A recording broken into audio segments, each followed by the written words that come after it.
Hello everyone, welcome back to Deepak Diaries. So let's get started today's session, and today I have taken one of the most important topic of grammar, and that is clauses.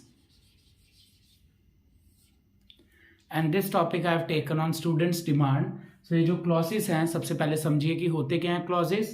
अब हमारा कोई भी sentence है, कोई भी वाक्य है, उसके 3 पार्ट्स होते हैं. सबसे पहला है फ्रेज, उसके बाद है हमारा क्लॉज, और उसके बाद है हमारा सेंटेंस. तो let's understand with this an example. सबसे पहले इफ आई से द सन.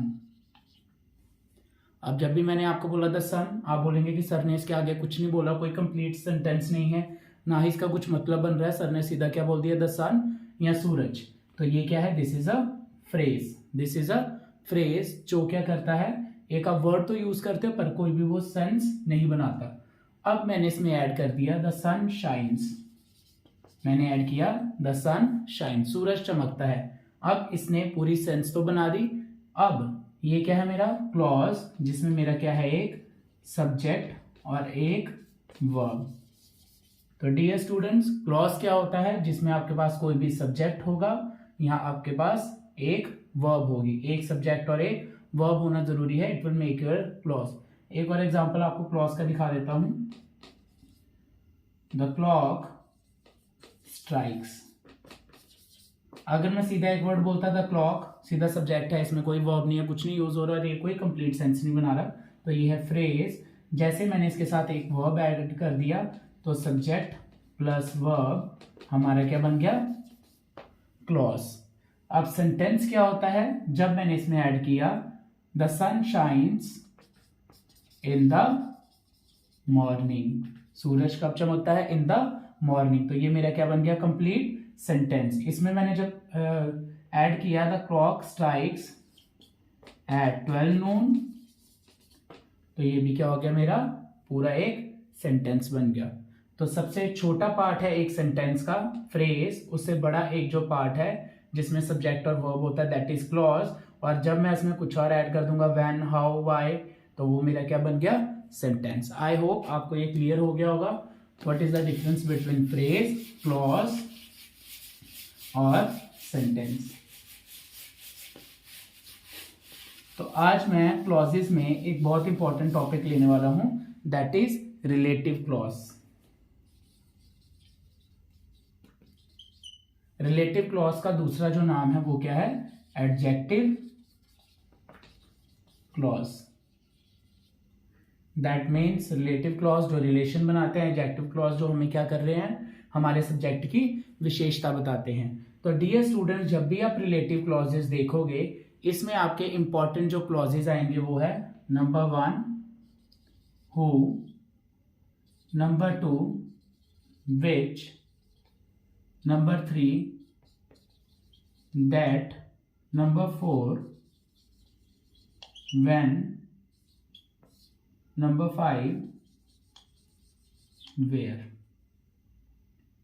क्लियर.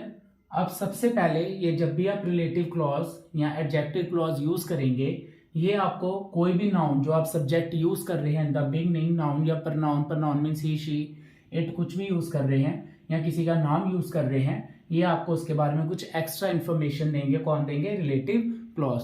तो आइए समझते हैं इसको एग्जांपल के साथ.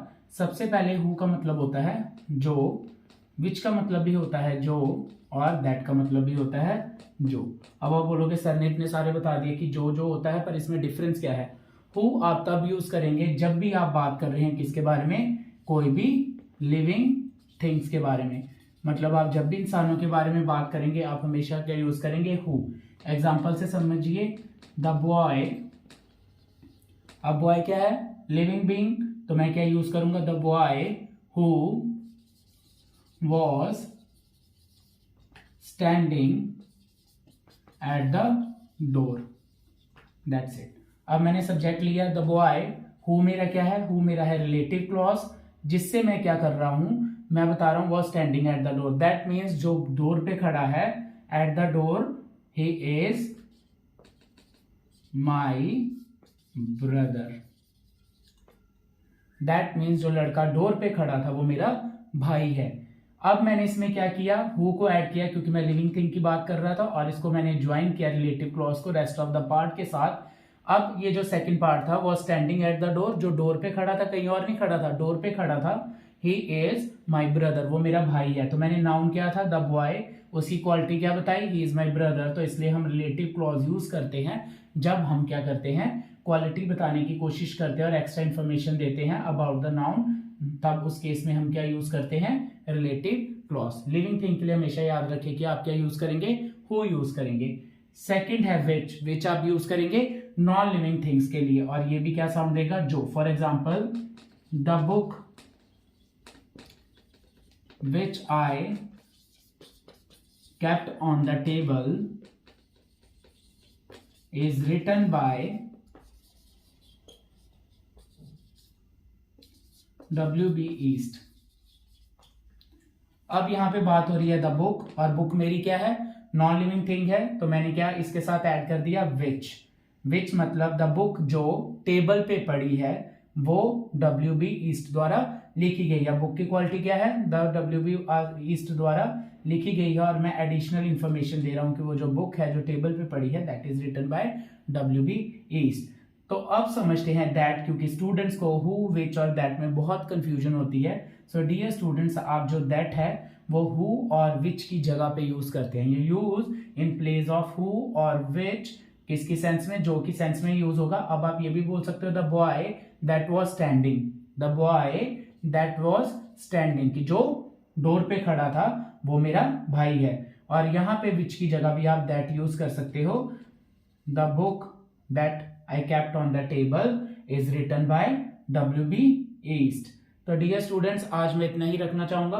तो कभी भी आप जब भी बात करेंगे हु, विच और दैट की, आप हमेशा इसको यूज करेंगे किसके लिए, हु को आप यूज करेंगे लिविंग थिंग्स के लिए, विच को आप यूज करेंगे नॉन लिविंग थिंग्स के लिए, और दैट को आप कभी भी चेंज करना चाहें हु और विच की जगह यूज कर सकते हैं। इसको हम बोलते हैं रिलेटिव क्लॉसेस। तो चलिए अब मुझे आपको देने दीजिए एक दो एग्जांपल्स, आप बताइए कि यहां पे क्या हम यूज करेंगे। The man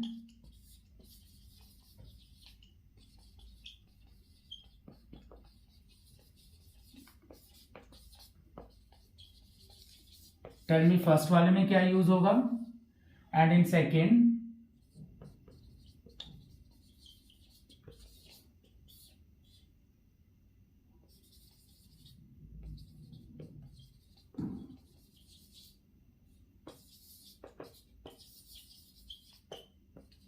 gifted by someone, and third one